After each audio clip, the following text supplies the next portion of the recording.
order to get to the next step. So you might get put into that kind of framework for moving your project forward. As we said, fit with the mission, culture. Many places, many companies, because for existing products they do traditional market research. They hire a company, go out. How much are people willing to pay? What's the price point for this product? And if I change the flavor, what's the price point for that? And how much do people spend on groceries or so on? Very traditional survey-based market research. They will want that. Even in most small businesses, if you do something that no one's ever bought, there's no easy way of doing market research. You can ask someone in East Timor, would you like to drink milk? How much would you pay for it? If they've never drunk milk, they don't know how much they're willing to pay for it beforehand. You can't get willingness to pay for something that doesn't exist. So it's difficult for market research to do it for new products or new businesses. And like the others, size of market.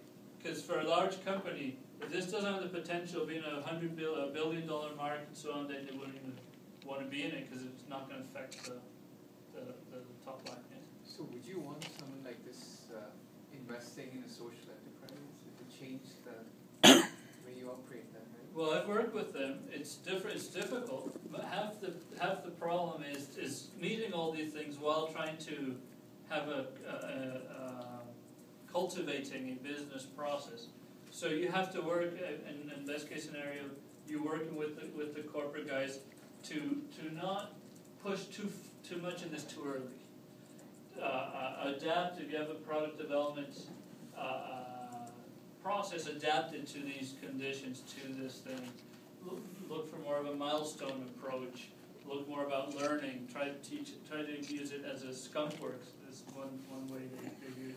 Don't treat it as an operation right off the start. So really, it's difficult, but it can be done. It's easier if you've got like the political strength to give you some white space, some cover for you to do this. But if you're in this, if you're internal corporate, these are the things you have to keep in mind. This is what you're trying to deal on one side of the triangle. This plus what the market really wants. So if you're doing for grants and funding agencies, what do you think is their main concern? And here, funding agencies, I'm talking about everything from multilateral banks to the Gates and Gates foundations and stuff like that. So if you're getting money that's not from a company or an investor, but you're using a grant, what things are going to actually be delivered? What things? Good product. It's going to get to the ground and not just bureaucracy. Okay. Well, although many times they are the sources of that bureaucracy. Is there really need for it? And also like how it changed. I mean, like for example, I think about like donors. They will ask if this product will really sell. For a donor, Like for example, the Gates, like mosquitoes, for example. Will people want to buy this? Is that? Do you think that would be Gates' main? So let's use an example. Gates, you have a business that's around mosquitoes, and you're going to funding from Gates. You're getting a grant from Gates Foundation. What do you think Gates' main question is going to be? Potential impact. Huh? Potential impact. Yes. Does this reduce malaria? At the end of the day, they don't care if you make a profit or not as much as, does this product, will people use it, will it reduce malaria? So when you get a funding agency, the company might not care that much about the ultimate impact, but a funding agency will want to see that you understand what you're doing and that what you're doing is really going to affect the change that you think. So will it have this? And then all the details. How are you going to measure it? How can you measure that the malaria got reduced? So when you do with funding agencies, you might need $100,000 to launch a business and $100,000 to measure, because to do measurement right is very expensive.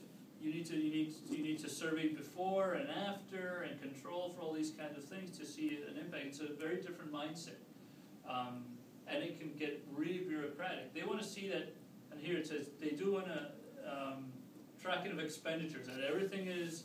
You need to be ready to be audited.